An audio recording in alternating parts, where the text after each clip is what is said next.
السلام علیکم ورحمۃ اللہ وبرکاتہ۔ نحمده ونصلی علی رسولہ الکریم، اما بعد فاعوذ باللہ من الشیطان الرجیم، بسم اللہ الرحمن الرحیم، رب اشرح لی صدری ویسر لی امری واحلل عقدۃ من لسانی یفقہوا قولی۔ اللہ سبحانہ و تعالیٰ نے یہ دنیا بنائی اور اسی نے ہمیں پیدا کیا۔ پیدا کرنے کے بعد فرمایا کہ الذی خلق الموت والحیات لیبلوکم ایکم احسن عملا، کہ اس نے زندگی اور موت کو اس لیے بنایا کہ تمہارا امتحان لے کر دیکھے کہ تم میں کون اچھے کام کرتا ہے۔ ایکم احسن عملا، تم میں سے عمل کس کے اچھے ہیں۔ تو گویا اس پلانٹ پر ہم ایک ٹیسٹ کے لیے، ایک امتحان کے لیے اتارے گئے ہیں، اور ہم میں سے ہر ایک سے یہ دیکھا جا رہا ہے کہ ہم کرتے کیا ہیں۔ ہم سب کسی نہ کسی طرح زندگی میں مختلف امتحانوں سے گزرتے ہیں۔ اس کو اگر آپ کسی اسکول کے ایگزام پر قیاس کریں کہ جب آپ اسکول میں ہوتے تھے، آپ یونیورسٹی گئے، آپ نے مختلف پیپر لکھے، ٹیسٹ دیے، ان ٹیسٹ میں سے کوئی آسان ہوتا تھا اور کوئی مشکل ہوتا تھا۔ کسی سوال کا جواب آتا تھا اور کسی سوال کا جواب نہیں آتا تھا۔ ان میں کبھی پاس ہو جاتے تھے اور بہت اچھے گریڈ آتے تھے، اور کبھی اچھے گریڈ نہیں بھی آتے تھے۔ یہی حال ہماری زندگی کا ہے۔ ہم ہر لمحہ آزمائے جا رہے ہیں۔ کچھ لمحات، کچھ اوقات ہمارے بہت اچھے ہوتے ہیں، ہماری اسپرٹس بہت ہائی ہوتی ہیں، ہمارے اندر ایک طاقت محسوس ہوتی ہے، ہمیں لگتا ہے کہ ہم ہر کام کر سکتے ہیں، کچھ مشکل نہیں۔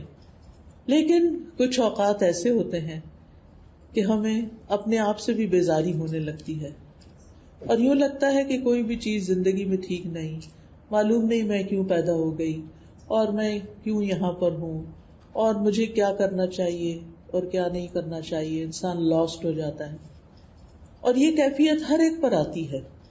ایسے میں ہر ایک کو صبر کی، مدد کی، انکریجمنٹ کی، دوسروں کے تعاون کی، محبت کی، کیئر کی، گائیڈنس کی ضرورت ہوتی ہے۔ سب سے بہترین گائیڈنس ہمیں ہمارا رب دیتا ہے، اللہ رب العزت۔ وہ ہماری رہنمائی کرتا ہے کہ ہمیں کس وقت کیا کرنا چاہیے۔ نعمتیں بھی آزمائش ہوتی ہیں۔ جو کچھ ہمیں ملا ہوا ہے، چاہے وہ ہمیں جسمانی صحت ملی ہوئی ہے، یا ہمیں اولاد کی شکل میں کچھ ملا ہے، یا پھر ہمارا گھر ہے، ہماری ضروریات کی چیزیں ہیں، جو کچھ بھی ہے ہمارے پاس، یہ بھی ایک امتحان ہے۔ یہ سب کچھ ہمیں اللہ سبحانہ و تعالیٰ نے دیا ہے، ہمارا اپنا اس میں کچھ نہیں۔ ہم نے کوشش کی اور اسباب اختیار کیے، اور اللہ سبحانہ و تعالیٰ نے اپنی رحمتیں ہم پر کھول دی۔ جب نعمت ملتی ہے تو ہم سمجھتے ہیں کہ یہ تو ایک انعام ہے اور ہم اس کو انجوائے کر لیں، اور ہم اس کو ٹیسٹ نہیں سمجھتے، جبکہ نعمت بھی ایک امتحان ہوتی ہے۔ کوئی بھی چیز جو ہمیں ملی ہے، چھوٹی سے چھوٹی اور بڑی سے بڑی، وہ بھی دراصل ہمارے امتحان کے لیے ہے کہ ہم اس کو استعمال کیسے کرتے ہیں۔ ہم نعمت پا کر شکر گزار ہوتے ہیں یا ناشکری کرتے ہیں۔ ہم ان نعمتوں کو اللہ کی مرضی کے مطابق استعمال کرتے ہیں، اللہ کے راستے میں استعمال کرتے ہیں، اللہ تعالیٰ کو خوش کرنے کے لیے استعمال کرتے ہیں، یا پھر صرف اپنی مرضی کرتے ہیں اور اپنے آپ کو خوش کرنے کے لیے کرتے ہیں۔ تو نعمتوں کو ہم عام طور پر امتحان نہیں سمجھتے، لیکن بعض اوقات نعمتوں کے ساتھ ساتھ ہماری زندگی میں کچھ مشکل چیزیں بھی آ جاتی ہیں، کچھ ناپسندیدہ چیزیں آ جاتی، کچھ ناگوار لمحے آ جاتے ہیں۔ کبھی انسان بیمار ہو جاتا ہے، کبھی وہ کسی خوف کا شکار ہوتا ہے، کبھی اس کا کوئی کام رک جاتا ہے، کبھی اس کو بھوک ستاتی ہے، کبھی اس کو جان اور مال کی طرف سے کوئی پریشانی آ جاتی ہے۔ اس کو تو ہم امتحان سمجھتے ہیں، اس کو تو ہم آزمائش سمجھتے ہیں، لیکن اس آزمائش میں کرنا کیا چاہیے عام طور پر ہم یہ بھول جاتے ہیں، کیونکہ جب تکلیف آتی ہے تو ہمیں اپنی پڑ جاتی ہے، پھر ہم سیلف پٹی کا شکار ہو جاتے ہیں، اور اس وقت اس مشکل سے کیسے نکلیں؟ بہت سے لوگ اپنا ہوش و حواس کھو بیٹھتے ہیں، امید چھوڑ بیٹھتے ہیں، مایوسی کی طرف جانے لگتے ہیں، جبکہ ہمیں ایسے موقع پر کیا کرنا چاہیے؟ اللہ سبحانہ تعالیٰ کی طرف رجوع کرنا چاہیے. اللہ تعالیٰ قرآن مجید میں سورۃ البقرہ میں جو بالکل پہلے احکامات ہیں ان میں فرماتے ہیں یا ایھا الذین آمنوا استعینوا بالصبر والصلاۃ، اے لوگو جو ایمان لائے ہو صبر اور صلاۃ سے مدد حاصل کرو، کیونکہ مشکل آنے کا بھی کوئی مقصد ہوتا ہے. تو صبر سے مدد لو، یعنی تکلیف کے وقت سب سے پہلا کام کیا کرنا ہے؟ صبر کرنا ہے.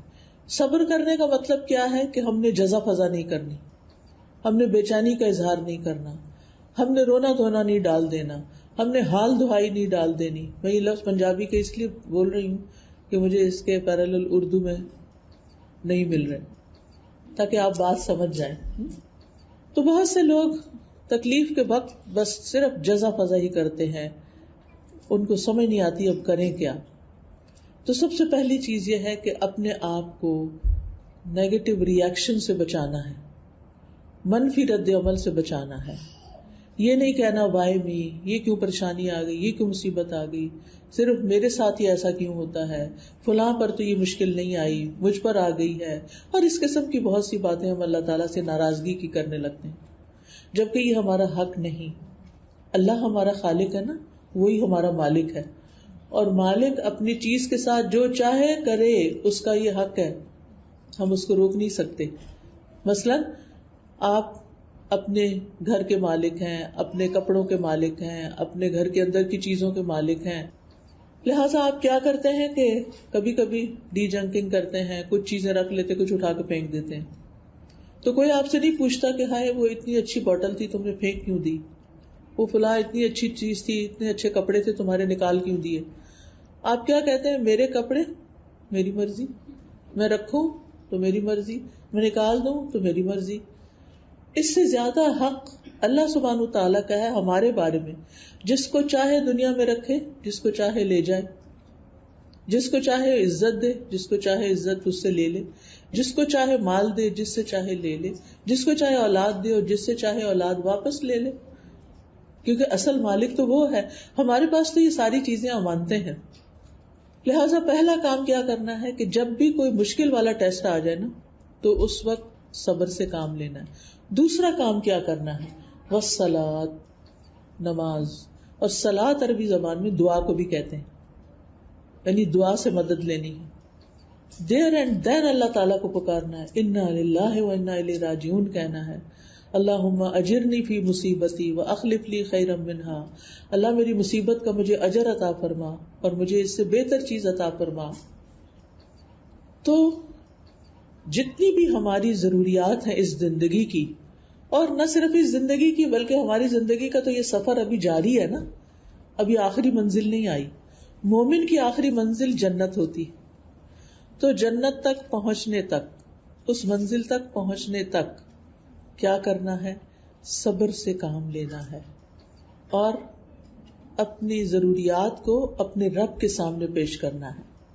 پھر اللہ تعالیٰ کا کام ہے وہ ہمارے لیے اسباب بنا دے گا جن کو اختیار کر کے ہم آگے پار چلے جائیں گے، اور وہ تو اسباب کے بغیر بھی ہمیں اٹھا کے کہیں سے کہیں لے جا سکتا ہے، اس کے لیے تو کچھ بھی مشکل نہیں. لہٰذا ہر مشکل گھڑی میں ہم نے کیا کرنا ہے؟ اللہ کو پکارنا ہے، اس سے دعا کرنی ہے، اس سے سوال کرنا ہے، اس کے آگے گڑ گڑانا ہے، کیونکہ دعا آزمائشوں کی دشمن ہے. یہ یاد رہے گا جملہ، کیا کہا میں نے؟ دعا آزمائشوں کی دشمن. آزمائش آ جائے، اپنے نفس میں آ جائے، دل میں کوئی پریشانی آ جائے، جسمانی تکلیف ہو، بیماری ہو، پریشانی کچھ بھی ہو، دعا دعا دعا، اللہ کی طرف رجوع، اللہ سے مانگنا. اور اس کے لیے کوئی ضروری نہیں ہوتا کہ ہر وقت ہم بہت بڑی فارمیلٹی میں ہوں. اس کے لیے بس دیر اینڈ دین اللہ یا رب یا رحمان یا رحیم یا کریم یا عزیز یا ذی الجلال والاکرام یا بدیع السماوات والارض یا حی یا قیوم، جو بھی اللہ سبحانہ تعالیٰ کے اچھے اچھے نام ہیں ان سے اس کو پکارنا شروع کر دیں. اور اس کے لیے آپ کو نام آنے چاہیے. اور ویسے بھی جس سے محبت ہوتی ہے اس کے نام تو سارے ہی آتے ہیں نا، سارے نام پتہ ہوتے ہیں. لہٰذا ایک کام آپ نے یہ ضرور کرنا ہے کہ اللہ سبحانہ وتعالیٰ کے ناموں کو زبانی یاد کرنا ہے. ایک ایپ ہے الاسماء الحسنی کے نام سے، اس میں پورے جتنے بھی مجھے معلوم تھے نام، جتنی میں کر سکی ان سب کی ایکسپلینیشن دی ہوئی ہے تاکہ نام سمجھ بھی آئیں. تو اگر ایک ایک نام روز سن لیں تو کچھ عرصے میں ہم سارے ناموں کو پہچان جائیں گے اور ہمیں پتہ چل جائے گا کہ ہمارا رب کون ہے، وہ کیا کیا کرتا ہے، اور پھر رب سے ہم دعائیں کر سکتے ہیں ان ناموں کے ساتھ. تو مثلا آپ بیمار ہیں تو آپ کیا کہیں گے؟ یا شافی. اور اس طرح بھی کہہ سکتے ہیں کہ انت الطبیب وانت الشافی، تو ہی شفا دینے والا ہے. یا رحیم، یا کریم، یعنی اللہ تعالیٰ کے ناموں کے ساتھ پکارا کرے، کیونکہ اللہ تعالیٰ خود فرماتے ہیں وَلِلَّهِ الْأَسْمَاءُ الْحُسْنَى فَادْعُوهُ بِهَا، اللہ کے اچھے اچھے نام ہیں، ان ناموں سے اس کو پکارا کرو. یعنی اس کے نام لے کے اس کو پسند ہے. جب کوئی آپ کا نام لیتا ہے آپ کو کیسا لگتا ہے؟ اچھا لگتا ہے نا. جب کوئی آپ کا نام لیتا ہے تو اچھا لگتا ہے. وَلِلَّهِ الْمَثَلُ الْأَعْلَىٰ، اللہ کی مثال تو بہت ہی بلند ہے، وہ ہم انسانوں جیسا نہیں. لیکن جب کوئی اس کا نام لے کے اس کو پکارتا ہے، یا اللہ کہتا ہے، یا رب کہتا ہے، یا ربی، یا کریم، یا مجیب، یا قریب، تو کیا ہوتا ہے؟ اللہ تعالیٰ کو بہت اچھا لگتا ہے. اللہ تعالیٰ خوش ہو جاتا ہے کہ یہ بندہ مجھے پکار رہا ہے، کسی اور کو نہیں پکار رہا. کیونکہ کچھ لوگ ذرا تکلیف کہتے ہیں ہائے اماں، ہائے ابا، اماں ابا کو پکارنے لگتے ہیں یا فلاں. اور کچھ لوگ کس کس کو پکارنے لگتے ہیں؟ یعنی کچھ لوگ پیروں کو پکارنے لگتے ہیں، ولیوں کو پکارنے لگتے ہیں، بزرگوں کو پکارنے لگتے ہیں. اور آپ کو پتہ یہ شرک ہے. مشکل گھڑی میں صرف اور صرف اور صرف اللہ سبحانہ تعالیٰ کو ہی پکارنا چاہیے اور اسی سے مدد مانگنی چاہیے، کیونکہ لیس کمثلہ شیء، اس جیسا تو کوئی ہے ہی نہیں. جو کام وہ کر سکتا ہے وہ تو کوئی اور کر ہی نہیں سکتا. سارے اختیارات اللہ تعالیٰ کے پاس ہیں، ساری قوتیں اس کے پاس ہیں. اس کو کسی سے لینا نہیں پڑتا، اسے کسی سے مانگنا نہیں پڑتا، اسے کسی سے پوچھنے کی ضرورت ہی نہیں ہے. وہ خود سب کچھ دے سکتا ہے. ہم ہر سپارے میں پڑھتے ہیں انہ علی کل شیء قدیر، بے شک وہ ہر چیز پر پوری طرح قادر ہے، ہر چیز کر سکتا ہے، اس کے لیے کوئی چیز مشکل ہے ہی نہیں. اور پھر آپ دیکھیے کہ جب ہم اس کو پکارتے ہیں وہ سنتا ہے یا نہیں؟ سنتا ہے نا.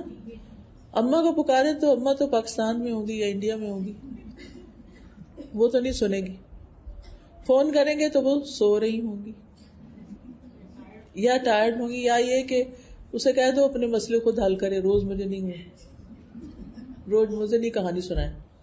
انسان تو خود محتاج ہیں، انسانوں کی تو اپنی ضروریات ہیں، وہ تو اپنی ضروریات پوری کرنے میں مشکل ان کو ہوتی ہے. ہمیں اپنے کاموں سے فرصت ملتی ہے؟ ہم سب کتنے مصروف ہیں، اور کچھ نہیں تو فون میں ہی مصروف رہتے ہیں. ہماری مصروفیت کا ایک بڑا حصہ ہمارا فون ہے، اسی میں لگے رہتے ہیں. تو جب اللہ سبحانہ تعالیٰ کو ہم پکارتے ہیں، رات کو پکاریں، دن کو پکاریں، لا تأخذہ سنۃ ولا نوم، نہ اس کو نیند آتی ہے نہ اس کو اونگ آتی ہے. جب بھی آپ اسے پکاریں، بلکہ دن کی نسبت رات کو پکارنا زیادہ اچھا ہے. وہ رات کے پچھلے پہر بندوں کو خود مخاطب کرتا ہے کوئی مانگنے والا تو مجھ سے مانگے، میں اسے دوں. جو تہجد کا وقت ہوتا ہے نا، سحری کا وقت، فجر سے پہلے گھنٹہ 2 گھنٹہ یا جو بھی ٹائم ہوتا ہے، 1/3 آف دا نائٹ، جو لاسٹ 1/3 آف دا نائٹ ہوتا ہے، تو اس وقت جب آپ دعائیں کرتے ہیں تو وہ دعائیں آپ کی زیادہ سنی جاتی ہیں. اور اللہ سبحانہ تعالیٰ فرماتے ہیں ہے کوئی جو بخشش مانگنے والا ہو تو میں اس کے گناہ معاف کر دوں. کبھی ہمیں اپنے گناہ بڑے ستاتے ہیں نا، ہمیں پریشانی ہوتی ہے، تو اللہ تعالیٰ ان کو بھی معاف کر سکتا ہے. اگر ہمارے گناہ آسمانوں تک بھی پہنچ جائیں نا، اور پھر ہمیں ریگریٹ ہو، پھر ہم شرمندہ ہوں، پھر ہم معافی مانگیں، تو اللہ تعالیٰ پھر بھی معاف کر دیتا ہے. اس سے تو مایوس ہونا ہی نہیں. لہذا ہمیں سب سے پہلے مشکل وقت میں کیا کرنا ہے؟ آئندہ اللہ کو پکارنا ہے، اور تکرار سے پکارنا ہے، بار بار پکارنا ہے، پکارتے ہی چلے جانا ہے. راہ چلتے ہوئے، واک کرتے ہوئے، کھانا پکاتے ہوئے، لیٹتے ہوئے جاگتے ہوئے کوئی آپ کو کام یاد آ جائے، کوئی ضرورت یاد آ جائے، کوئی مشکل دل پہ آ جائے، کوئی اداسی چھا جائے، کیا کرنا ہے؟ اللہ تو ہے نا، تو کر سکتا ہے نا. اچھے اچھے ناموں سے پکارنے کے بعد اپنی زبان میں آ جائیں، جو بھی آپ کی مادری زبان ہے نا. جیسے میری مدر کی زبان پنجابی تھی، تو میں جب میری بہت جو خاص دعا ہوتی ہے نا، تو میں اس میں پنجابی میں دعائیں کرنے لگتی ہوں، کیونکہ مجھے ایسا لگتا ہے کہ جیسے نا یہ میں اپنے دل کی بات کہہ رہی ہوں. بچپن میں جو زبان سنی ہوتی ہے نا ماں باپ کی زبان سے، وہ اس میں ہم زیادہ فرینکنس محسوس کرتے ہیں. اگر اردو ہے تو اردو، انگلش ہے تو انگلش، پرشین ہے تو پرشین، جو بھی آپ کی زبان ہے اس میں آپ اپنے رب سے باتیں کریں.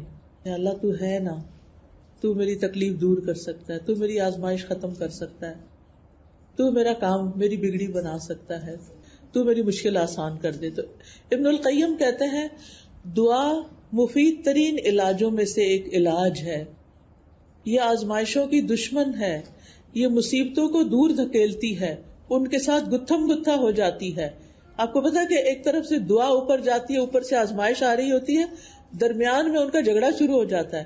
دعا کہتی ہے واپس جاؤ، آزمائش کہتی ہے نہیں مجھے نیچے اترنا ہے.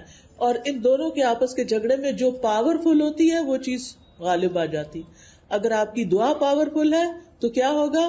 آپ کی مشکل، وہ جو آزمائش پڑ رہی تھی نا، وہ برا سا خواب دیکھا تھا وہ واپس چلا گیا، وہ اب آپ پر کچھ نہیں آ رہا. اور خواب کا بھی معاملہ یاد رکھیں، کوئی بھی خواب جس کو دیکھ کے آپ پریشان ہونا، اس کا ذکر کسی سے نہیں کرنا. حدیث میں آتا ہے کہ خواب پرندے کے پنجے کی طرح ہوتی ہے جس میں اس پہ کوئی چیز پکڑی ہوئی ہوتی ہے. ایسے ہی خواب بھی لٹک رہا ہوتا ہے، معلق ہوتا ہے، اور جس وقت کوئی کسی کو بیان کر دیتا ہے اور منہ سے نکال دیتا ہے بات کو، اور اگلا اس کی جو تعبیر کر دیتا ہے اس کے مطابق وہ واقع ہو جاتی.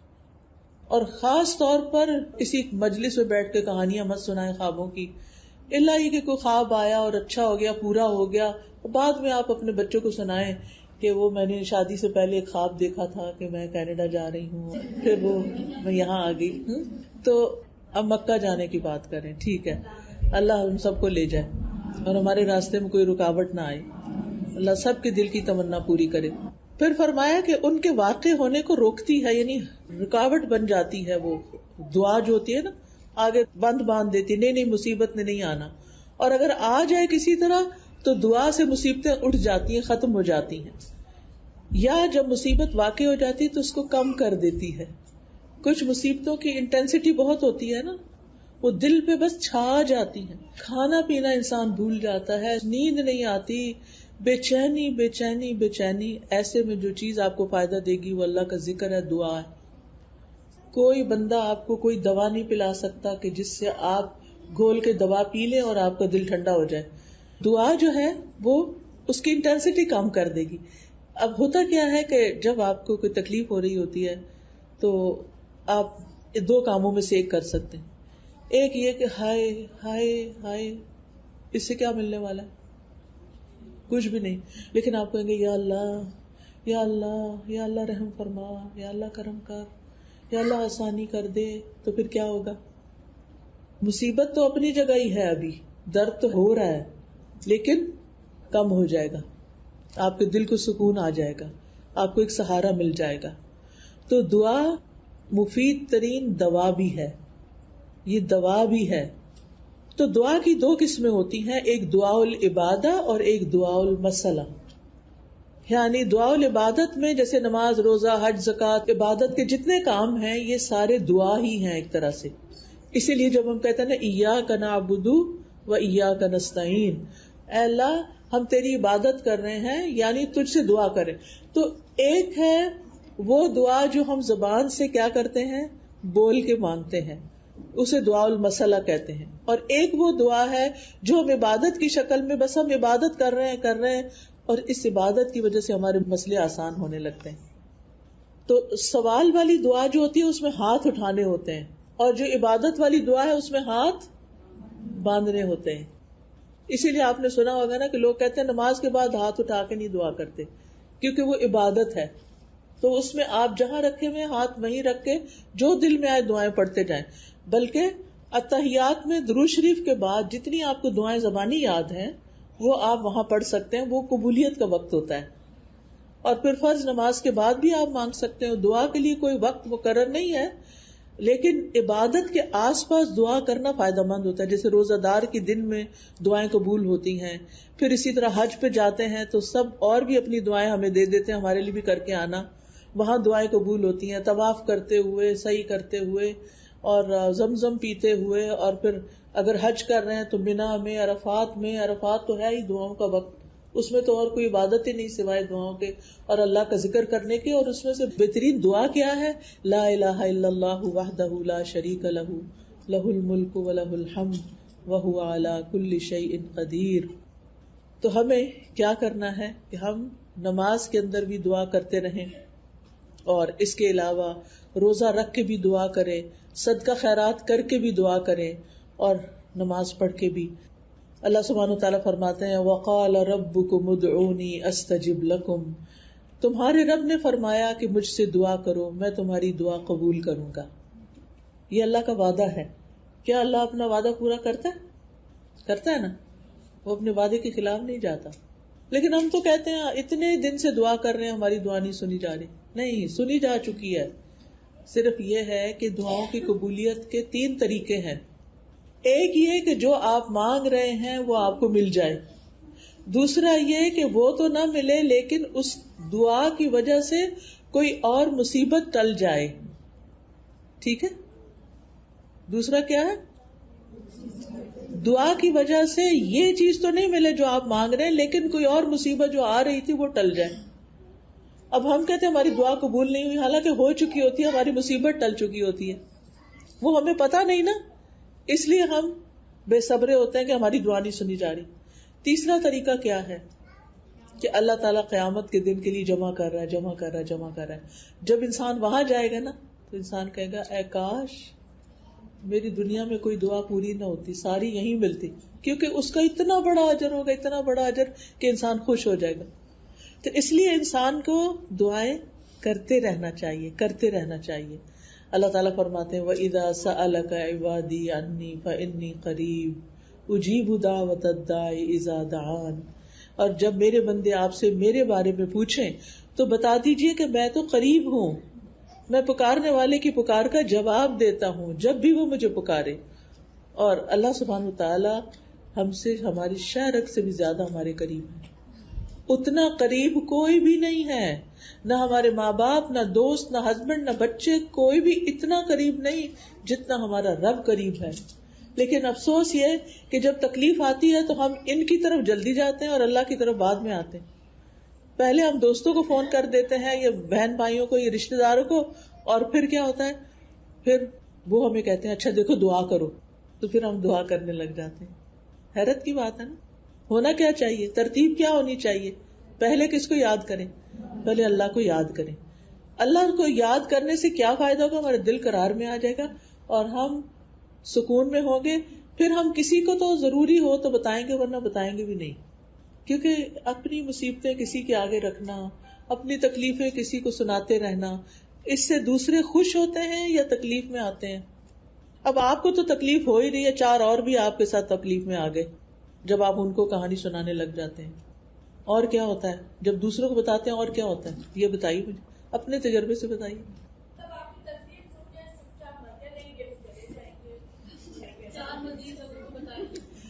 کتنی اچھی بات انہوں نے کی کہ سن کے، کیونکہ ہو سکتا ہے کوئی آپ کا حاسد ہی ہو اندر سے، وہ کہ شکر ہے اس کو مصیبت آئی. نہیں، سچ کہہ رہی ہوں. اور پھر چلے جائیں گے اور یہ کہہ رہی ہیں کہ 4 اور لوگوں کو سنائیں گے جا کے. آپ بالکل صحیح کہہ رہی ہیں.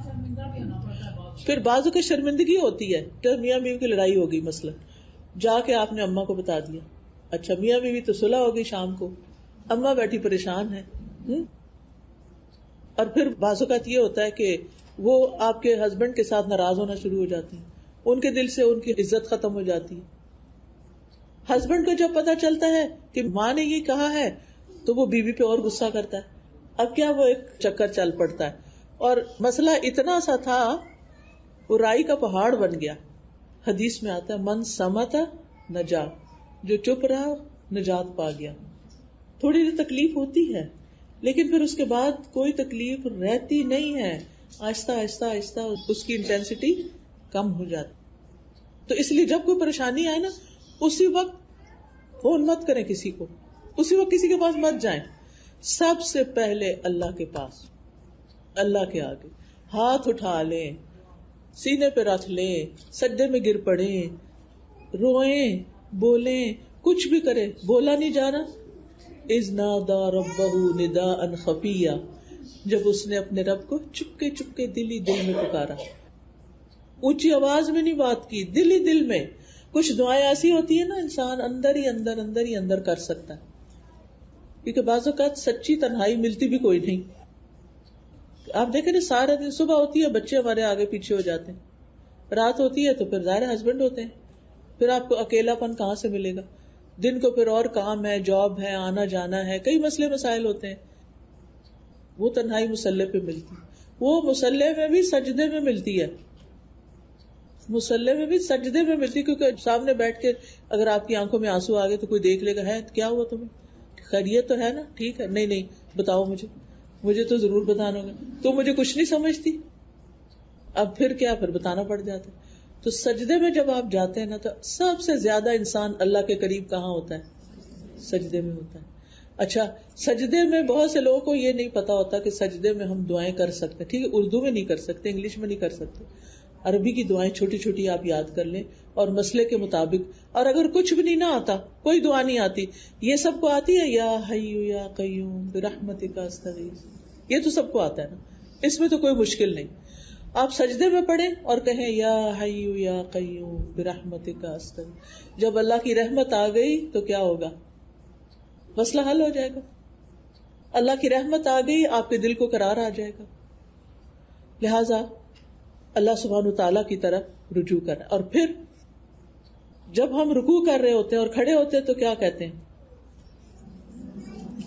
سمع اللہ لمن حمدہ. اس کا کیا مطلب ہے، سن لیا اللہ نے اس کو جس نے اس کی تعریف کی. بعض اوقات ہم دعا میں صرف اللہ کی تعریف ہی کر رہے ہوتے، تعریف تعریف تعریف، بس تعریف ہی ہو رہی ہوتی. جیسے حج کی دعاؤں میں سے، عرفہ کے دن کی دعاؤں میں سے سب سے اچھی دعا جو سارے پیغمبروں نے کی وہ ہے لا الہ الا اللہ وحدہ لا شریک لہ لہ الملک ولہ الحمد وہو علی کل شیء قدیر. کیا مطلب ہے اس کا، لا الہ الا اللہ وحدہ، اللہ کے سوا کوئی معبود نہیں، وہ اکیلا ہے، لا شریک لہ، اس کا کوئی شریک نہیں، لہ الملک، ساری بادشاہت اسی کے، وَلَهُ الْحَمْدُ، ساری تعریف بھی اسی کی ہے، وَهُوَ عَلَى كُلِّ شَيْءٍ قَدِيرٌ، اور وہ ہر چیز پہ قادر ہے. بس یہ جو آپ نے کہہ دیا نا اللہ ہر چیز پہ قادر، آپ کی ساری دعائیں اس میں آ گئی کہ اللہ تو سب کچھ کر سکتا ہے، تو سب کچھ دے سکتا ہے. تو کبھی کبھی صرف لا الہ الا اللہ پڑھنا غم دور کر دیتا ہے. غم کا بوجھ آئے نا دل پہ تو کثرت سے کریں لا الہ الا اللہ لا الہ الا اللہ لا الہ الا اللہ لا الہ الا اللہ، یا پھر لا الہ الا انت سبحانک انی کنت من الظالمین. قرآن مجید میں اللہ تعالیٰ کا وعدہ ہے کہ فنجیناہ من الغم وکذالک ننجی المؤمنین، ہم نے اس کو یعنی یونس علیہ السلام کو غم سے نجات دی، کیونکہ وہ مچھلی کے پیٹ میں چلے گئے تھے، تو وہاں سے نکال کے ان کو سایہ دیا، ان کو کھانے کو دیا، ان کی ساری ضرورت پوری کی، ان کو اپنی قوم میں واپس بھیجا، ان کو معاف کر دیا. فرمایا اسی طرح ہم مومنوں کو نجات دیتے ہیں. تو اس لیے کبھی لا الہ الا اللہ اور کبھی اس سے آگے غم کی شدت ہے لا الہ الا انت سبحانک انی کنت من الظالمین. اللہ تو پاک ہے، میں ظالم ہوں، میں نے اپنے حق میں ظلم کیا، میں نے گناہ کیے، یہ میرے اپنے گناہ ہیں جو میرے سامنے آ گئے. ایک بزرگ تھے تو اللہ نے ان کو بہت کچھ دیا ہوا تھا، تو ایسا ہوا زندگی میں کہ غریب ہو گئے، وہ بھی یعنی ان کا سارا کچھ چلا گیا، غریب ہو گئے. کسی نے ان سے پوچھا کہ آپ کے ساتھ یہ کیوں ہو گیا، آپ کے پاس تو سب کچھ تھا، تو یہ سب چلا کیوں گیا؟ تو وہ کہتے ہیں کہ میں نے 40 سال پہلے کسی کو غریبی کا تانا دیا تھا، او غریب، تو وہ میرا گناہ آج میرے سامنے آ گیا. میں نے کسی کو غربت کا تانا دیا تھا، آج وہ تانا میرے سامنے آ گیا. تو بعض اوقات انسان کا کوئی گناہ ہوتا ہے جو اس کے سامنے آ جاتا ہے، وہ کسی کے ساتھ زیادتی کرتا ہے تو وہ چیز کوئی اور اس کے ساتھ کر جاتا ہے. آپ آزما کے دیکھ لیجئے. آپ کسی کی بے عزتی کریں، کرنا نہیں، لیکن مراد اس سے یہ ہے کہ جب انسان کو ایسا کرتا ہے تو کوئی اور ہمارے اوپر مسلط ہو جاتا ہے، کوئی ہمارے ساتھ سخت سخت باتیں کرنے لگتا ہے. انسان کہتے ہیں اس کو کیا ہوا، یہ تو اتنا پولائٹ ہے، اتنا اچھا ہے، آج میرے ساتھ اس کا کیوں موڈ آف ہو گیا. تو اللہ تعالیٰ نے نا ایک میکینزم رکھا ہوا ہے کہ اگر انسان برا کرتا ہے نا تو اس کا نتیجہ برا نکلنا ہوتا ہے، الا یہ کہ توبہ کر لے، معافی مانگ لے اور اس کی جگہ کوئی اچھائی کر لے. اور اگر وہ اچھا کرتا ہے نا تو اس کا بھی نتیجہ آنا ہوتا ہے. کر بھلا ہو بھلا. آپ اچھا کریں گے آپ کے ساتھ اچھا ہوگا. آپ کسی کو رسپیکٹ دیں گے آپ کو کیا ملے گا؟ رسپیکٹ ملے گی. آپ کسی کو محبت دیں گے آپ کو کیا ملے گا؟ محبت ملے گی. ضروری نہیں کہ ایک دفعہ کسی کو کہنا آئی لو یو کہہ کے تو آپ کو جواب میں ملے. کچھ لوگوں کے ساتھ ذرا زیادہ ٹائم لگانا پڑتا ہے. ٹھیک ہے نا؟ تو بہرحال ہمیں اس کی بھی دعا کرنی چاہیے کہ یا اللہ میں ایسی دعاؤں سے پناہ مانگتی ہوں کہ جو سنی نہ جائیں. اللہم انی اعوذ بک من دعاء لا یسمع. اب دعا مانگنے کا طریقہ کیا ہے؟ کچھ تو میں نے بتا دیا کہ دیر اینڈ دین جہاں جہاں ضرورت پڑے مانگتے جائیں. اپنی زبان میں مانگے، عربی میں مانگے، انگلش میں مانگے، کوئی بات نہیں، ایز لانگ ایز آپ کا ایک کنیکشن ہے اللہ سبحانہ تعالیٰ کے ساتھ. لیکن اللہ تعالیٰ نے سورۃ الاعراف میں ہمیں بڑی اچھی طرح ایکسپلین کر دیا ہے کہ کیسے دعا مانگو. فرمایا ادعوا ربکم تضرعا وخفیا انہ لا يحب المعتدین ولا تفسدوا فی الارض بعد اصلاحها وادعوه خوفا وطمعا ان رحمت اللہ قریب من المحسنین. تم اپنے رب کو عاجزی سے پکارو، عاجزی سے. اللہ میں فقیر ہوں، تو غنی ہے. اللہ میں بیمار ہوں، انی سقیم. حضرت ایوب علیہ السلام نے کیسے کہا تھا انی مسنی الضر وانت ارحم الراحمین. پیغمبروں کی دعائیں جو سورۃ الانبیاء میں آتی ہیں نا بڑی خوبصورت ہیں. تو ادعوا ربکم تضرع ہوتا ہے گڑ گڑا کے، عاجزی کے ساتھ، آہوزاری بھی، وہ خفیہ چپکے چپکے، یعنی کبھی ایک طریقہ کبھی دوسرا. انہ لا يحب المعتدین، بے شک وہ حد سے تجاوز کرنے والوں کو پسند نہیں کرتا. حد سے بڑھنا کیا؟ چیخنا چلانا، یا اللہ تو کہاں ہے، یا ایسے شور مچا کے ایسے نہیں کرنا. ادب ہونا چاہیے.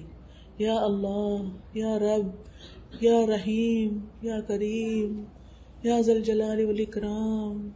اے میرے پیارے اللہ، اے میرے مالک، اے میرے خالق، اے میرے رازق، اے مجھے شفا دینے والے، تو مجھے شفا عطا کر. یعنی جیسے راز و نیاز کرتے ہیں، جیسے دل سے کوئی چیز طلب کرتے ہیں، اس طرح دعا کریں. پھر فرمایا اور تم زمین میں اس کی اصلاح کے بعد فساد نہ کرو اور اسے خوف اور امید سے پکارو. دعا کر کے دل میں خوف آنا چاہیے، پتہ نہیں میری دعا قبول ہوئی کہ نہیں، اور کبھی امید کہ میرا رب تو سننے والا ہے، وہ ضرور دے گا مجھے یقین ہے وہ مجھے عطا کرے گا. یا اللہ تیرے سوا میرا کوئی نہیں، میں تیرے ہی در پہ آیا ہوں، مجھے تجھی سے لینا ہے، مجھے نہیں پتا، میں تو آپ ہی کو جانتی ہوں. آپ ہی میری مشکل آسان کریں، آپ میرا ہی مسئلہ حل کر دیں. چاہے اگر بچے کی شادی نہیں ہو رہی تو شادی کی دعا، اگر بیماری ہے تو شفا کی دعا، اگر شادی ہوگی اور بچے نہیں تو بچوں کی دعا، اگر بچے ہو گئے اور بیٹا ہو گیا تو بیٹی نہیں تو بیٹی کی، اور بیٹی ہوگی تو بیٹے کی. یعنی جو بھی ہمارے مسئلے، ہمارا غم کھائے رہتے ہیں نا.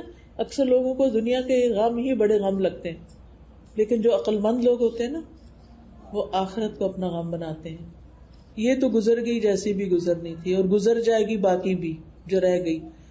اصل مسئلہ کہاں ہے؟ آخرت میں. اگر ہماری وہاں پکڑ ہو گئی کون چھڑائے گا، کون کام آئے گا؟ تو وہاں ہماری کمی نہیں ہونی چاہیے. ہماری نمازیں پوری ہونی چاہیے، وقت پر ہونی چاہیے، ترجیح یعنی پرائرٹی کے اوپر ہونی چاہیے. ہمارے روزے پورے ہونے چاہیے. کچھ لوگ کیا کرتے ہیں پیریڈز میں روزے چھوڑ دیتے ہیں اور بعد میں کبھی رکھتے ہی نہیں. ان کے تو 20 روزے اکٹھے ہو جاتے ہیں. ان کو بھی پورا کرنا ہے، ان کی قضا رکھنی شروع کریں گے. گنتی کر لیں کس ایئر میں آپ بالغ ہوئے تھے اور ایوریج آپ کتنے روزے سالانہ چھوڑتے تھے، اور آپ اس کی کفارہ شروع کریں. جو بزرگ ہو گئے ہیں وہ فدیہ دے دیں، اور جتنے رکھ سکتے ہیں. ویسے بزرگی کچھ نہیں کہتی روزہ رکھنے کو. میری والدہ جو ہے وہ 78 سال کی ہو کر فوت ہوئی تھی، اور جس مہینے میں وہ فوت ہوئی تھی اس کے بھی انہوں نے ہر منڈے تھرسڈے روزہ رکھتی تھی اور پھر مہینے کے 3 روزے رکھتی تھی. اس مہینے انہوں نے 4 رکھ لی کیونکہ ایک غلط فہمی میں پہلے ہی رکھ لیا, اس فکر میں کہ کہیں ڈیٹ ان کو یاد نہیں تھا آج کون سی ڈیٹ ہے, 13 ہے یا 12 ہے, تو 12 کو بھی رکھ لیا. اور سخت گرمی میں بھی رکھ لیتی تھی. بڑھاپا روزے کے راستے میں حائل نہیں ہے, یہ صرف ہمارا خوف ہوتا ہے. ٹھیک ہے آپ بیمار ہیں, آپ کو دوائی لینے کی ضرورت ہے, آپ کے اور کئی مسائل ہیں, آپ روزہ نہیں رکھ سکتے, وہ تو الگ بات ہے, لیکن جو قضا ہے وہ رکھ لیجیے. اسی طرح اگر اللہ نے مال دیا نا, پہلی فرصت میں حج کریں, کیونکہ جب آپ مالدار ہو جاتے ہیں تو آپ پہ حج فرض ہو جاتا ہے. ہم سمجھتے ہیں ابھی تو ہم ینگ ہیں, نہیں, ینگ بچے جو خود کماتے ہیں انہوں نے اپنے یونیورسٹی کے ڈیٹس سارے ختم کر دیے ہیں اللہ کے فضل سے. اب کیا کریں؟ اگر آپ کے پاس پیسے جمع ہو گئے, شادی کا انتظار نہ کریں, امی ابو کے ساتھ چلے جائیں, بھائی کے ساتھ چلے جائیں اور اپنا حج کا فریضہ ادا کر لیں. ویسے بھی مہنگا ہوتا جا رہا ہے, پھر اور بھی مہنگا ہو جائے گا. پچھلے چند سالوں میں سے کتنا فرق پڑ گیا, تو اس لیے اپنا فریضہ ادا کر لیں. اسی طرح اگر آپ کے پاس گولڈ ہے, زکوٰۃ دینے والی ہے, تو جس ہجری کیلنڈر کے مہینے میں آپ کو گولڈ شادی کے دن ملا تھا, اس ڈیٹ کو نوٹ کر کے 1 سال کے بعد جتنا بھی گولڈ مزید ہو گیا یا کم ہو گیا, اگر وہ 7.5 تولے سونا ہے تو اس پر زکوٰۃ دیں, ورنہ زکوٰۃ نہ دینے بھی بہت کبیرہ گناہ ہے اور پھر دعاؤں کی قبولیت میں رکاوٹ ہو جاتی.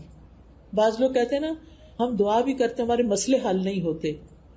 وہ ضرور یہ سوچا کریں کہ کہیں ہم اللہ کے حق میں یا بندوں کے حق میں کوئی کوتاہی تو نہیں کر رہے, کیونکہ اللہ سبحانہ و تعالیٰ پھر ہمیں مشکل میں ڈالتا ہے تاکہ ہم غور کرنا شروع کریں, سوچنا شروع کریں کہ کہیں ہم نے کوئی کوتاہی کی ہو تو ہم اس کا ازالہ کر لیں. جب انسان میں تکلیف آتی ہے نا تو وہ اپنے گناہوں کو ضرور سوچتا ہے, خوشی میں نہیں سوچتے ہم زیادہ.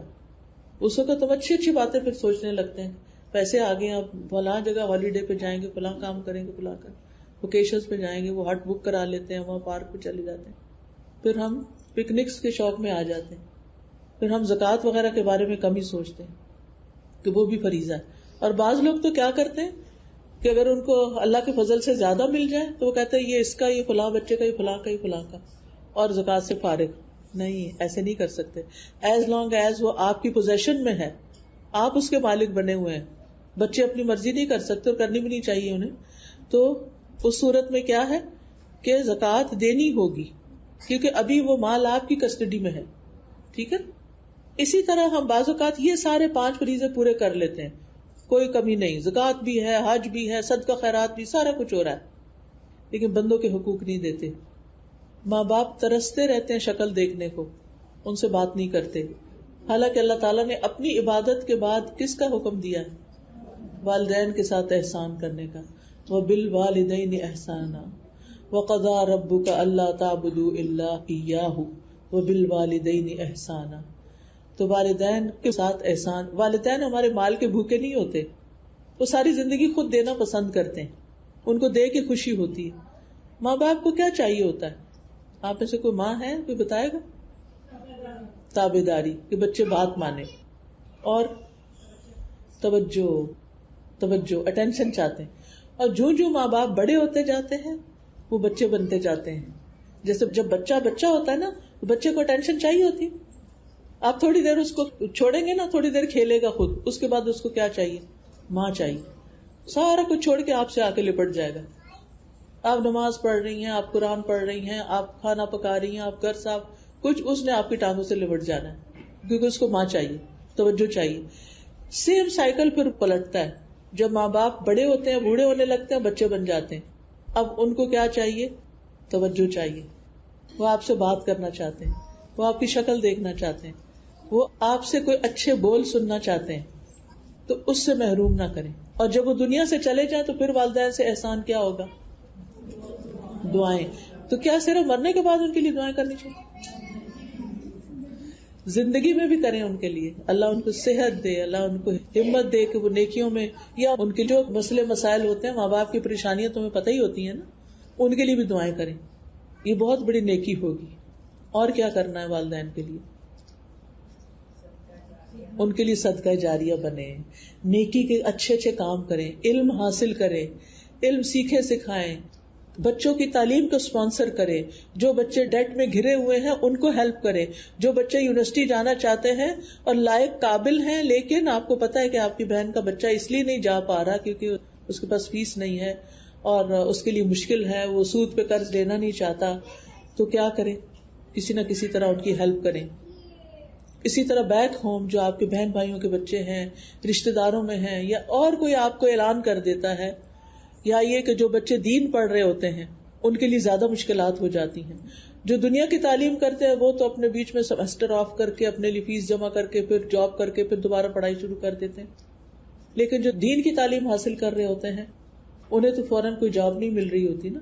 تو اگر یہ ہمارے امام اور ہمارے اسکالرز دین کی تعلیم حاصل نہ کریں تو پھر ہمارے جنازے کون پڑھائے گا، نکاح کون پڑھائے گا، نمازیں کون پڑھائے گا، تراویحیں کون پڑھائے گا؟ تو پہلا حق بنتا ہے کہ ہم ان کی بھی کیئر کریں. ٹھیک ہے نا. بہرحال پھر اس کے بعد رشتہ داروں سے احسان، نیبر سے، جس سے بھی ملے. تو اس میں آپ دیکھیے اللہ تعالیٰ فرماتے ہیں وَلَا تُفْسِدُوا فِي الْأَرْضِ بَعْدَ إِصْلَاحِهَا، زمین میں اس کی اصلاح کے بعد فساد نہ کرو. وَادْعُوهُ خَوْفًا وَطَمَعًا، خوف اور امید سے پکارو. اور اللہ تعالیٰ نے کلو دے دیا کہ دعا کیسے قبول ہوگی. ان رحمت اللہ قریب من المحسنین، جو محسن ہوتے ہیں نا، جو دوسروں کے ساتھ احسان کا برتاؤ کرتے ہیں، جو نیکیاں کرتے ہیں، اللہ کی رحمت ان پہ جلدی آتی ہے. لہٰذا جب دعا کریں ساتھ صدقہ کریں. جیسے آپ دوا لینے لگتے ہیں نا، پہلے صدقہ ڈال دیں پھر دوا لیں، اس سے کیا ہوگا؟ دوائی جلدی اثر کرے گی. تجربہ کر کے دیکھ لیں. اسی طرح آپ کو بچہ نہیں کھاتا، آپ کسی کے بچے کو کھلائیں. آپ کو کوئی تکلیف ہو رہی ہے، آپ کسی کی مدد کریں، تو انشاءاللہ اس سے آپ کے مسائل حل ہونا شروع ہو جائیں گے. پھر آپ دیکھیے کہ بعض دعائیں ہم امید سے مانگتے ہیں، بعض ہم خوف سے بھی مانگتے ہیں. اللہ تعالیٰ کو ہماری دعا کی ضرورت نہیں، لیکن اللہ تعالیٰ کو دعا کرنے والے لوگ پسند ہیں، اور جو دعا نہیں کرتے اللہ تعالیٰ ان سے ناراض ہوتے ہیں کہ یہ مانگتے کیوں نہیں. اور پھر اللہ تعالیٰ کے نزدیک دعا سے بڑھ کر کوئی چیز عزت والی نہیں. لیس شیء اکرم علی اللہ من الدعاء، اللہ کے ہاں دعا سے بڑھ کر کوئی چیز عزت والی نہیں. جب آپ بندوں سے مانگتے ہیں، ان کے آگے ہاتھ پھیلاتے ہیں، تو کیا ہوتا ہے؟ شرمندگی ہوتی ہے، ذلت محسوس ہوتی ہے. وہ دے یا نہ دے، باتیں بنائیں، دے کے ذلیل کریں، کچھ بھی ہو سکتا ہے نا، کرتے ہیں نا لوگ. اللہ تعالیٰ سے نہ مانگے تو ناراض ہوتا ہے. اللہ تعالیٰ کے آگے ہاتھ پھیلائے. ان اللہ حی کریم، اللہ بڑی حیا والا ہے، بڑا کرم فرمانے والا ہے. وہ جب بندہ اپنے ہاتھ اٹھا کے دعا کرتا ہے تو اللہ تعالیٰ کو شرم آتی ہے کہ اس کے ہاتھ خالی جائیں.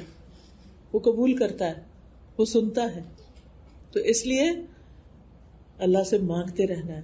حدیث میں آتا ہے من لم یسأل اللہ یغضب علیہ، جو اللہ سے مانگتا نہیں اللہ اسے ناراض ہوتا ہے.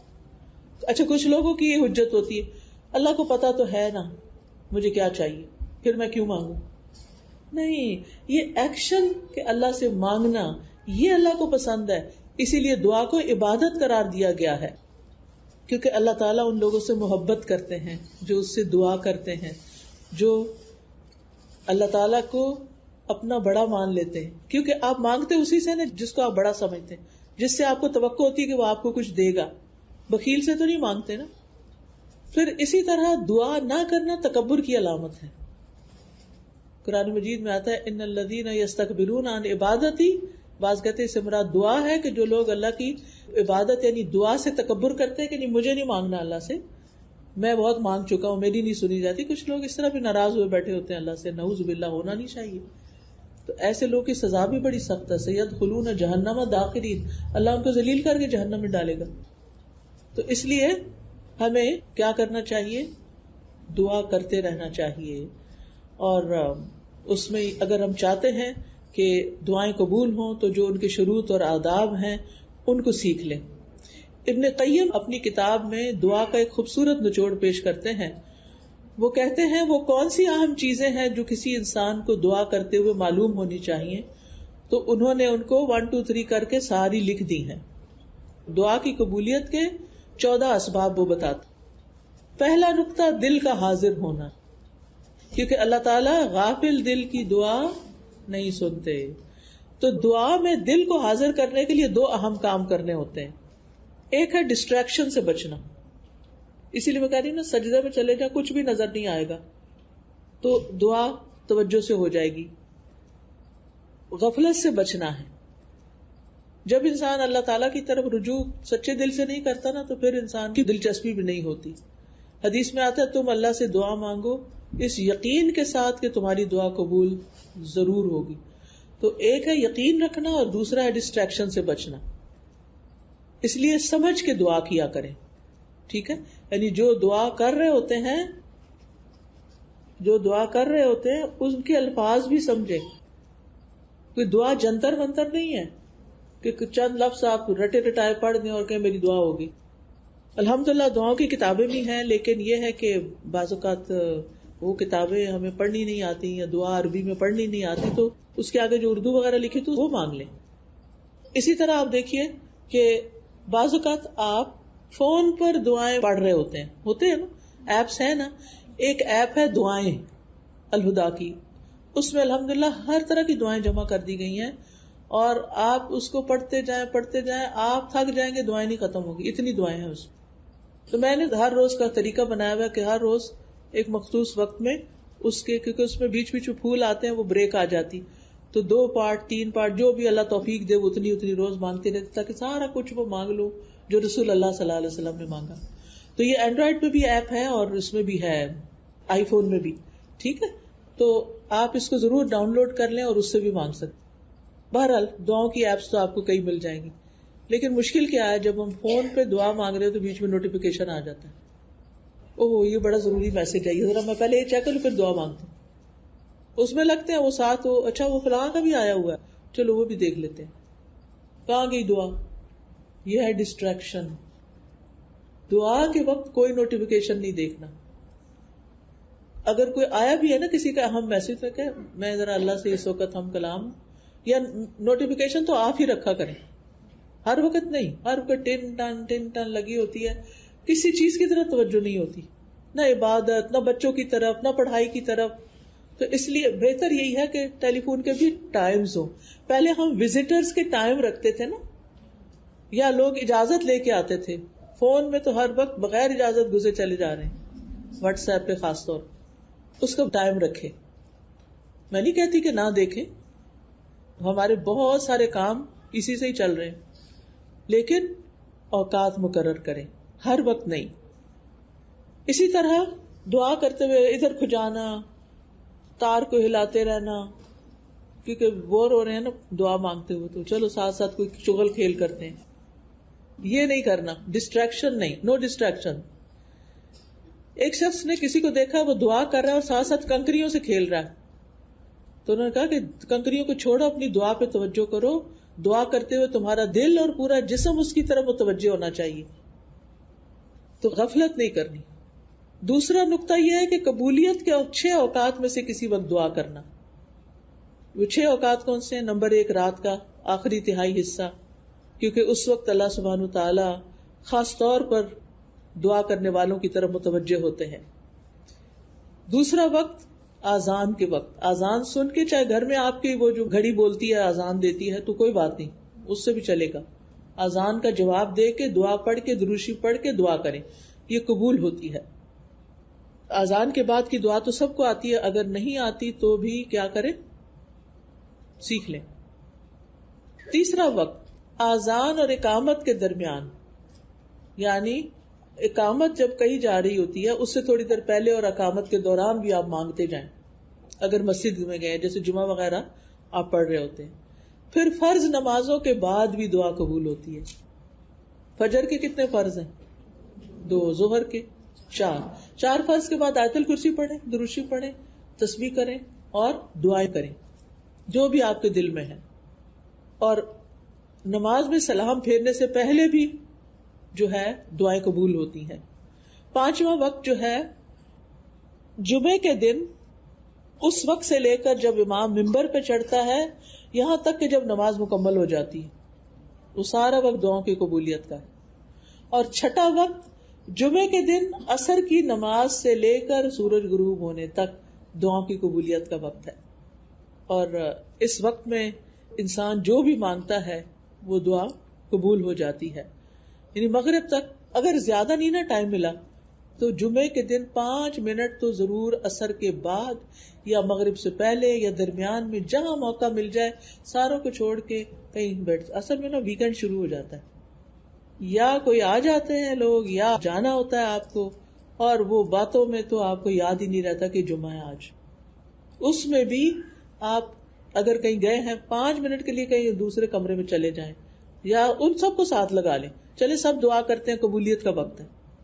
پھر اسی طرح دعا مانگنے والے کا ایک اور ادب یہ ہے کہ عاجزی سے دعا کرے. جیسے کہ پہلے بھی انبیاء علیہ السلام بڑی عاجزی سے دعا کرتے تھے. آپ کو یاد ہے کہ جنگ بدر کے موقع پر نبی صلی اللہ علیہ وسلم نے کیسے دعائیں کی تھی. آپ کی چادر بھی گر گئی تھی اور آپ خوب خوب پکارے تھے، تو وہ پیچھے سے آپ کو پکڑا، کہا اللہ کے رسول اللہ نے آپ کی سن لی ہے، بس اپنے آپ پہ رحم کریں. اور آپ اللہ کے رسول تھے اور وعدہ کیا گیا تھا کہ آپ کو یا قافلہ یا جنگ میں فتح ضرور ملے گی. پھر بھی آپ دعائیں کر رہے ہیں کیونکہ بہت مشکل وقت تھا، کیونکہ مسلمان 313 تھے اور کفار جو تھے وہ 1000 تھے. تو پھر 5واں نقطہ کیا ہے؟ گڑ گڑا کے دعا کرنا، خوب بس آہوزاری کرنا، مانگتے چلے جانا. یعنی جس طرح ہمیں کوئی چیز چاہیے ہوتی ہے نا کسی سے تو ہم منتیں کرنے لگے. بچوں کو آئی فون چاہیے ہو تو وہ کیا کرتے ہیں ماں باپ کے ساتھ؟ کچھ ماں باپ تو اتنے مہربان ہیں کہ وہ مانگنے سے پہلے ہی حاضر کر لیتے ہیں. کیوں کرتے ہیں ایسا؟ اچھا، بعض میں نے دیکھا ہے ماں اور باپ میں نا کمپٹیشن چل رہا ہوتا ہے. اب ماں بھی جاب کر رہی ہے، ماں بھی کما رہی ہے، باپ بھی کما رہا ہے. اب وہ اپنا وقت تو دیتے نہیں، وقت تو ہے نہیں ان کے پاس، لہٰذا وہ بچوں کو کیسے خوش کرنے کی کوشش کر رہے ہیں، دل جیتنے کی کوشش کر رہے ہیں. وہ ان کو کبھی کوئی گیجٹ لا دیتے ہیں، کبھی کہیں لے جاتے ہیں، کبھی کچھ کھلا دیتے ہیں، کبھی کچھ. وہ سمجھتے ہیں بچے خوش ہو رہے ہیں، اور آپ کو پتا بچے ڈپریشن کا شکار ہو رہے ہیں. اور جن بچوں کی اس طرح خواہشات پوری کی جائیں پھر بڑے ہو کر زندگی میں ان کو نہ سننی بڑی مشکل لگتی ہے. پھر اگر ان کا وہ ویسا خیال نہ کیا جائے تو ان کی زندگی حرام ہو جاتی. آپ کو پتا ہے کہ یہ جو ہمارے ہاں شادیوں سے زیادہ طلاقوں کا ریٹ ہو گیا، اس میں کئی وجوہات ہیں، لیکن اس میں ایک وجہ یہ ہے کہ جس طریقے سے پچھلے کچھ عرصے میں بچیوں کی تربیت ہوئی ہے، وہ تربیت کیا ہے کہ بچیوں کی ہر بات مان لی گئی. اب جب وہ سسرال میں آتی ہے تو وہاں ہر بات تو نہیں مانی جاتی. آپ سب جو شادی شدہ ایکسپیرینس کیا ہوگا. اچھا، وہ انہوں نے کبھی نہ سنی نہیں ہوتی، اب ان کو نہ سننی بہت مشکل لگتی اور وہ سمجھتی ہے کہ یہاں ہمارا گزارا نہیں، ہمیں واپس ماں باپ کے پاس ہی چلے جانا چاہیے جہاں ہماری ہر خواہش پوری ہوتی. تو زندگی کیا صرف خواہشات پوری کرنے کا نام ہے یا کچھ اور بھی کرنا ہوتا ہے زندگی میں؟ زندگی میں تو بہت کچھ کرنا ہے، صرف اپنی مرضی تو نہیں منوانی، صرف اپنے حکم تو نہیں منوانے. تو بہرحال بچوں کی یہ تربیت کا انداز درست نہیں ہے کہ ان کو گیجٹس کے ساتھ خوش کریں. وہ اس سے بھی بور ہو گئے تو پھر کیا کریں گے؟ پھر آپ نے دیکھا وہ خودکشی کا ریٹ کتنا بڑھ رہا ہے. اللہ تعالیٰ سب کے بچوں کو محفوظ رکھے. لیکن اس میڈیا کے دور میں بچوں کا ایکسپوئر ایسی چیزوں کے ساتھ ہو گیا ہے کہ وہ بےچارے خود مصیبت میں، خود مشکل میں، کسی چیز پہ فوکس نہیں. اب ٹک ٹاک میں چند سیکنڈز کی ویڈیو اور پھر آگے سے آگے ہزاروں چیزیں بیٹھ کے تھوڑی دیر میں دیکھ لیتے ہیں، پھر وہ اس سے بور ہو جاتے ہیں. پھر اب کیا کریں؟ تو زندگی جو سنجیدہ زندگی ہے اس کا تو سنجیدہ کام کرنے کا تو ان کو شوق ہی نہیں رہا. پھر چھٹا نقطہ یہ کہ طہارت کا خیال رکھیں. 7واں نقطہ یہ ہے کہ دعا میں اللہ تعالیٰ کی طرف سامنے دونوں ہاتھ اٹھا کے دعا کریں. ٹھیک ہے. اور پھر آپ دیکھیے کہ 8واں نقطہ اللہ تعالیٰ کی حمد و ثنا اور درود شریف سے ابتدا کریں. یعنی پہلے اللہ تعالیٰ کی حمد و ثنا کریں اور پھر اس کے بعد درود شریف پڑھیں، پھر دعا کریں. پھر اگلی بات یہ ہے کہ دعا کو بار بار دہرائیں، ایک بات کئی دفعہ کریں. جیسے وہ مثال تو میں نے دی تھی نا کہ بچے جیسے ان کو کوئی چیز چاہیے ہوتی ماں باپ سے، وہ پیچھے پڑ جاتے ہیں، آگے پیچھے آپ کی جان کھا مارتے ہیں کہ ہمیں یہ چیز لے کر دو. تو آپ نے بھی صرف یہ نہیں کہ میں نے دعا کر لی اللہ مجھے فلاں چیز دے دے اور پھر اگلی دعا، اور پھر نہیں، جو چیز واقعی چاہیے نا آپ کو اس کو ریپیٹڈلی مانگے. بار بار دہرائیں، بار بار مانگیں، دعا میں تکرار کریں. اور پھر 11واں نقطہ ہے محبت اور عاجزی پر مبنی الفاظ کے ساتھ دعا کریں. محبت سے، اے میرے پیارے اللہ، اے میرے رب، اے میرے مالک. حضرت زکریا علیہ السلام نے کیسے دعا کی تھی؟ اللہ میں تو بہت بوڑھا ہو گیا، بڑھاپے سے میرا سر بھڑک اٹھا ہے، میری بیوی بھی بانجھ ہے. وَلَمْ أَكُنْ بِدُعَائِكَ رَبِّ شَقِيًّا. اللہ تجھ سے مانگ کے تو میں کبھی نامراد رہا ہی نہیں، میں تو بالکل مایوس نہیں ہوں، میں تو آپ سے ہی لے کے رہوں گا. اور اللہ نے ان کو بڑھاپے میں اولاد دی. پھر مریم علیہ السلام کی والدہ کی دعائیں کہ اللہ میرے پیٹ میں جو کچھ ہے میں نے تیرے لیے نظر کیا، تو مجھ سے قبول کر لے. اور 12واں نقطہ امید اور خوف کے ساتھ دعا کرنا. اور 13واں نقطہ اللہ کے ناموں کے ساتھ دعا کرنا. اور 14واں نقطہ دعا مانگنے کے ساتھ صدقہ بھی کرنا، کیونکہ صدقات جو ہیں وہ اللہ کی ناراضگی کو دور کرتے ہیں. اور پھر اللہ کے اچھے اچھے ناموں کے ساتھ اللہ کو پکارنا جس سے دعائیں قبول ہوتی ہیں. تو اللہ سبحانہ وتعالیٰ سے دعا ہے کہ وہ ہماری دعائیں سن لے اور ہماری زندگیوں میں ہر طرح کی خیر و بھلائی ہو، یہاں اس دنیا میں بھی اور اگلی دنیا میں بھی. وآخر دعوانا ان الحمد للہ رب العالمین.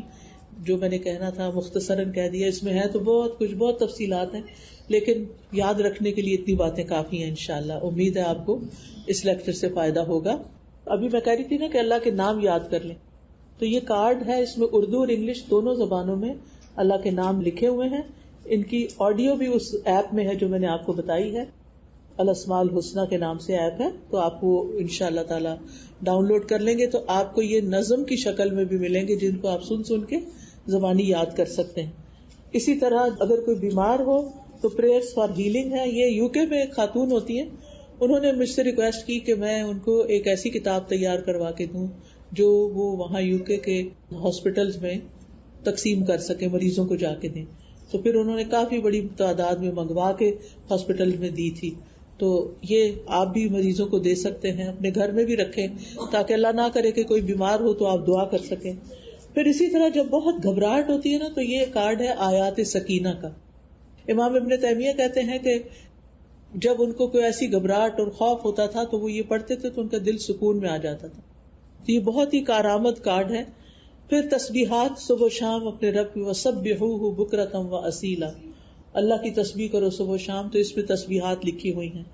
ہماری دعاؤں میں رکاوٹ گناہوں کی وجہ سے ہوتی ہے، تو اس لیے استغفار، بخشش کی دعائیں ترجمے کے ساتھ ہیں، عربی میں پڑھیں یا اردو ترجمہ پڑھیں. اسی طرح لا الہ الا اللہ کا جو میں نے ابھی بتایا تھا اس کے کیا فائدے ہیں وہ آپ پڑھ سکتے ہیں. اور یہ ایاک نستعین جو ہے یہ دعاؤں کی کتاب ہے، حفاظت کی دعائیں ہیں اس میں. اور اس میں جادو کے شر سے بچنے کی اور بری نگاہ سے اور وسوسوں سے اور اسی طرح کی بہت سی دعائیں. صبح و شام کے اذکار ہیں.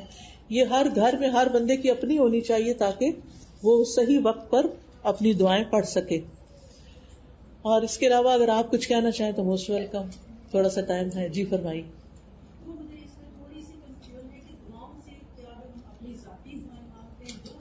جی بعض کیفیات ہمارے اوپر ایسی ہوتی ہیں کہ ہمیں دعا کرنی نہیں آ رہی ہوتی تو درود شریف شروع کر دیں.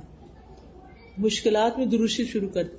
10 نیکیاں ملیں گی، 10 رحمتیں آئیں گی، 10 گناہ معاف ہوں گے، 10 درجے بلند ہوں گے.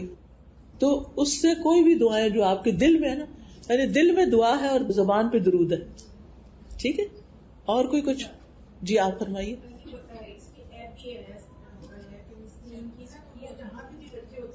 جی بالکل. ایاک نستعین کی ایپ بھی ہے اور دعائیں ایپ میں بھی صبح شام کی دعائیں ہیں، وہاں سے نکال کے آپ جہاں بھی ہوں، سفر میں ہوں، رستے میں ہوں، پڑھ سکتے ہیں. آڈیو بھی ہے اس کا، ساتھ ساتھ سن بھی سکتے ہیں اگر پڑھنی نہیں آ رہی. جی اور کوئی؟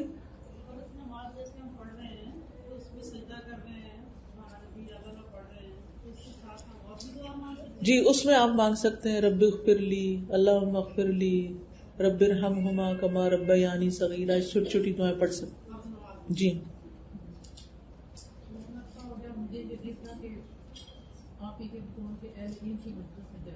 جی جی الحمدللہ. دیکھیں میں خود آ گئی ہوں آپ کے پاس. اللہ کی خاطر محبت کرنا جو ہوتا ہے نا، بغیر کسی غرض سے، صرف اللہ کی خاطر محبت، اس کا بڑا اجر ہے. قیامت کے دن ایسے محبت کرنے والے عرش کے سائے تلے ہوں گے، کیونکہ جب انسان اللہ کی خاطر کسی سے محبت کرتا ہے جس میں کوئی غرض لالچ نہیں ہوتی، تو اس سے فائدہ یہ ہوتا ہے کہ انسان پھر اس کے ساتھ جو بھی احسان کرتا ہے وہ بے غرض ہو کے کرتا ہے. اور جب اس کی مجلس میں بیٹھتا ہے تو کوئی اللہ ہی کی بات ہوتی ہے، کوئی کام کی بات ہوتی ہے، وہ ایسا شخص آپ پہ احسان نہیں جتاتا، ایسا شخص آپ کے بارے میں بدگمانی نہیں کرتا.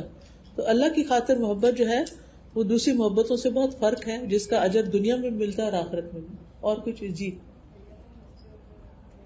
جی ہاں، جمعے کے دن جو دین سے ہمیں پتہ چلتا ہے وہ یہ ہے کہ جمعے کے دن جب آپ مسجد میں آئیں تو اس وقت تک نہ بیٹھیں نیچے جب تک کہ آپ 2 رکعت نہ پڑھ لیں تحیت المسجد کی. اور اگر امام نہیں آیا اور ابھی کافی ٹائم ہے تو آپ جتنے نفل چاہیں پڑھتے جائیں، کوئی قید نہیں ہے، ٹھیک ہے. لیکن اگر امام خطبہ شروع کر چکا ہے تب بھی آپ 2 رکعت پڑھ کے بیٹھیں گے، اللہ یہ کہ جمعہ شروع ہو گیا تو پھر آپ نفل نہیں پڑھیں گے. جب فرض نماز شروع ہو جائے تو پھر نفل نہیں ہوتے. جی انہوں نے پوچھا کہ سلام سے پہلے اتحیات کے بعد جو دعائیں کریں وہ اردو میں کریں یا عربی میں، تو عربی میں کریں. جی شکرانے کا صرف سجدہ ہوتا ہے، نفل نہیں ہوتے. ٹھیک ہے، آج کے لیے اتنا ہی کافی. سبحانک اللہم و بحمدک، اشہد ان لا الہ الا انت، استغفرک و اتوب الیک. السلام علیکم و رحمۃ اللہ وبرکاتہ.